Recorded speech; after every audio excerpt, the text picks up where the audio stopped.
wants to smash this knee and come in a little closer. It's a very normal thing for people to try to do. It's what I try to do. Okay, so usually I might start here, but I'm just gonna go ahead and let him smash my knee and allow him to come close, okay? Most of our attention should just be focused on this arm, okay? As long as we have some kind of control over this arm, he can't do much to advance himself, okay? What we really don't want is this arm touching our head, definitely not hugging our head, not even grabbing my head, or going over the back like this, also terrible, okay?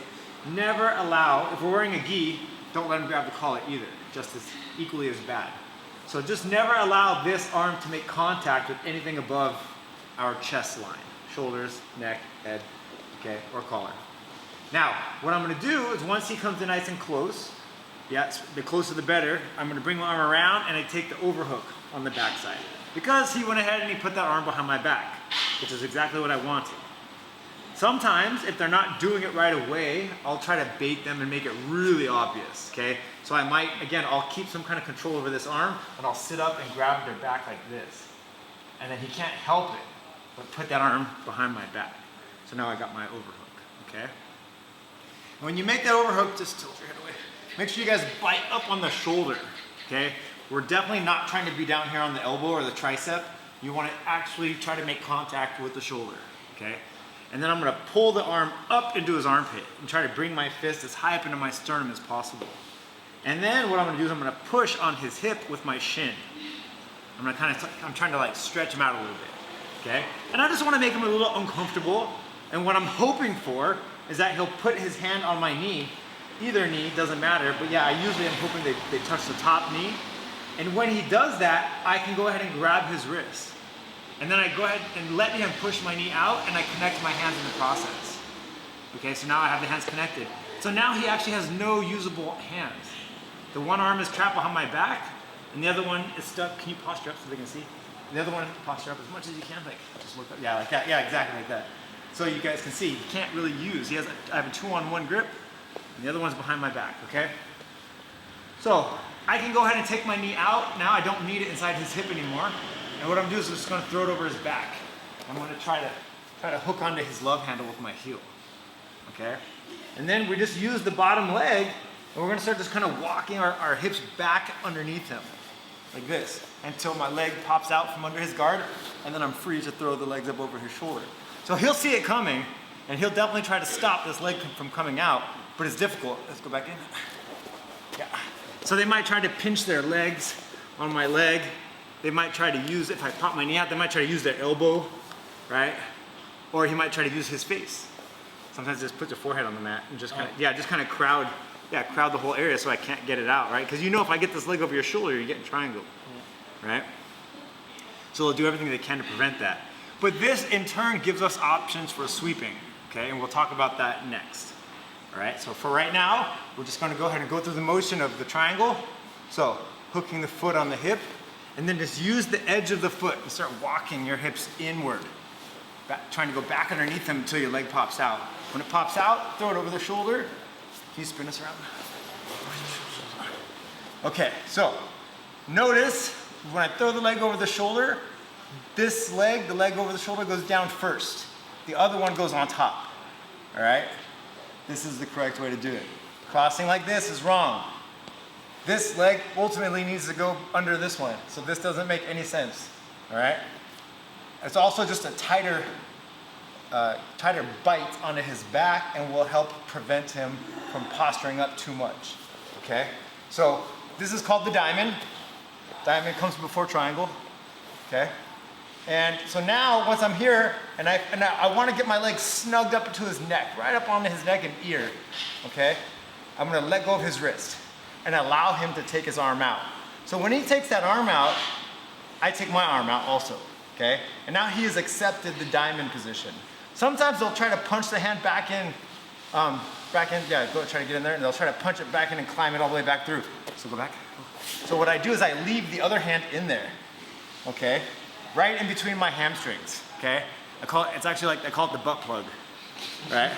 Because there's a little space in there, and I just don't want him to jam his hand through my crotch, okay? So I leave that hand in there because, you know, and I just want to, yeah, they'll try to put it through and then they can't, and then they take it out and they accept the position. Okay, he realizes he can't climb back into my guard. So once it comes out, this hand goes to the head, posture control. Once you have the posture control, then you can take the other hand out and it goes right here to your ankle. Ankle of the leg that's over the shoulder. So these two grips are very important. Posture control is super important for triangles. Okay, so I'm gonna make the best triangle that I can. If I'm having a hard time locking it, I'll step off and I'll open my leg and slide my hip and then bite down again and lock it the best that I can. Okay, so what we're not gonna do is we're not gonna worry about dragging the arm across. The arm's gonna stay over there, okay? I think that's a useless thing to do. It does make the choke tighter, but I think it's negligible. What I wanna do is keep my hand here on the shin, and then I'm gonna dive the other one under his arm and grab the top of my knee. Sorry, you all right? Yeah. So I have two hands on the same shin, the one that's over his neck, the back of his neck. Okay, now also notice my legs are perpendicular. I'm gonna flare my leg out, and he already wants to tap. It's super tight, and then I bite. Okay, so without him, so even just when you hook the arm and you grab your knee, I'm creating the angle, right? The infamous triangle. They say the angles create strangles. You can remember that one too. And it gets super tight. But when you flare the leg out like this, then it really closes the space. And then we have a nice hamstring curl, and that's gonna seal the deal, okay? And so there's definitely no need to pop the hip and drag the arm across. I know it's a very popular way of teaching triangles, but the problem is when you pop that hip, they do have the opportunity to posture up, and then bringing them back down can be very difficult. Okay, actually I learned this triangle, this part, from Ryan Hall. And Ryan Hall, I think, is the greatest triangler of all jiu-jitsu, okay? And what he was explaining when I learned it was, a lot of people like to squeeze the knees together, but these abductor muscles are not nearly as strong as your hamstring curl muscles. This is the power here, right? The hamstrings. So instead of squeezing your legs together, flare the leg out, and then now think of just hamstring curls, just heels to the floor. And that's gonna give a lot more squeeze power to the submission than just pinching your knees together, okay? So, yeah, I'm gonna go ahead and drop my knee down, let him come in real tight, okay? I'll bring my arm out, make the overhook, but I'm still framing on this arm, right? I don't wanna lose any kind of connection. They might pull this arm back, okay? Really pull it back all the way so I can't grab it, okay? But this is not really great jiu-jitsu, okay? And he is kind of exposed. You know, there are things I can do. What I like to do simply is just grab their head and pull their head down, because then they can't really do much of anything, and he's a little bit at risk of a guillotine, okay? But usually what happens is they bring the hand back and they try to clear the hand off the head, and then I'll try to collect the wrist in that process, okay? So again, if they pull it back and I lose all the connection, just go like this. They don't like that. They're gonna come back and fight it, and then hopefully you can find the wrist grip.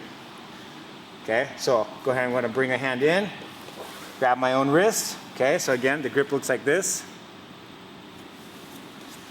All right, he has no arms to use, leg comes out, hook the love handle, now start sliding. Well, you might want to move your fingers, yeah, it's gonna hurt.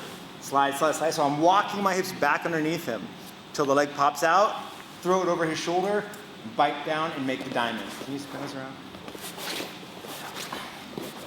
Okay, so what do I do next, Sarah?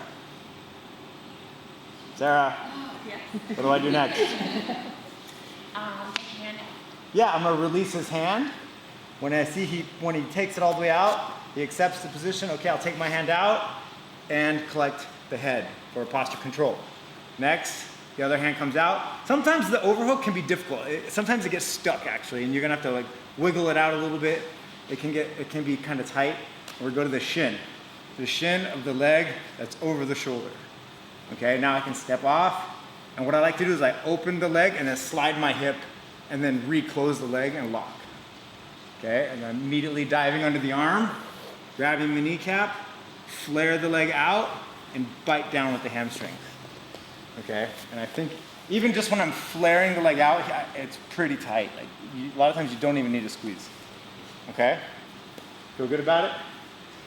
You want to see it once? Sure. Choose someone. Get it over there though, Mark. Okay, I'm just gonna kind of go through it pretty quickly, okay? So, again, a lot of times, even when we're here, a lot of times if you just push on their hip with your shin, they don't like it, and they're gonna wanna put the hand on the knee and push the leg out. I just kind of let them do that, and then I collect the wrist right then. Sometimes the hand will be out here. We can very easily just grab the wrist, sit up, and then I pull it back into me, and then step it back down aside. Okay, another thing you can do, if it's on the mat, is push it out. And then they don't like it, they wanna rotate their hand inward, and then we just guide it into the stomach. It's actually quite difficult to pull it in. Pushing it out is nice and easy. And he doesn't like it out there, so he tries to bring it in. I simply guide it into his stomach, connect my hands. Leg comes out, over the back, walk the hips in, walk them, over the shoulder, make the diamond, release his wrist, posture control, grab the shin, step on the hip, open the leg, and try to bite onto his neck with a clean back of the knee connection to the neck muscle. Lock it under the arm, grab the kneecap, flare the leg out, hamstring curl, donezo. Okay? All good? Let's go, 1, 2, 3.